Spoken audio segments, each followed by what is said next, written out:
Thanks a lot, Caroline. Since your last briefing, there have been some personnel moves that have been announced by the president, and I wanted to ask you about them. One was the president replacing the chairman of the Joint Chiefs of Staff, General C.Q. Brown Jr.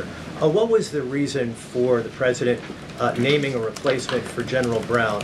And then I'll follow up with another personnel announcement that's been made over the last few days. He thinks he's doing a bad job, and it's time for a shakeup at the Pentagon. They failed 7 audits in a row. The trust in our United States military amongst the war fighters is low. The president is shaking up the Pentagon and the Department of Defense, of course, with Secretary Hegseth leading, and he has the right to do that. It's actually quite common from administration to administration to do such a thing. The president, when he swore him in as the Chief of Staff for the Air Force, called him a great man and a great gentleman. Does he distance himself from the remarks that he made back in August of 2020?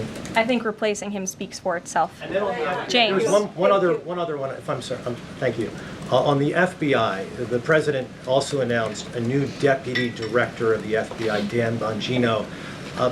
From what has been reported, and maybe this is not accurate reporting, you can tell me, the FBI director, Kash Patel, informed Republican senators that it would be an individual named as the deputy who was a special agent currently at the FBI, and of course Mr. Bongino is not.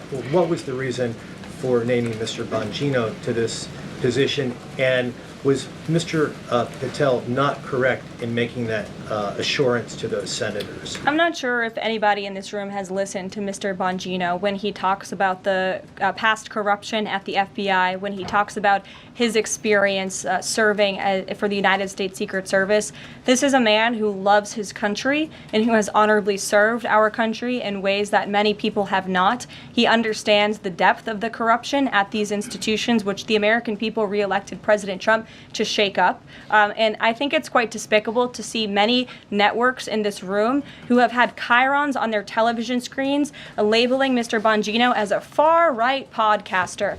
He is not. He is a former law enforcement agent. He is a former Secret Service agent who put his life on the line to protect this country, and that is why the President of the United States has entrusted him for this important role. He's also an outsider to this Washington swamp, and we often see that when outsiders are appointed to such coveted positions, a lot of people in this city get very, very nervous, and they should be, because Dan Bongino and Kash Patel and Attorney General Bondi are focused on rooting out the corruption at these agencies and ending the weaponization of government once and for all.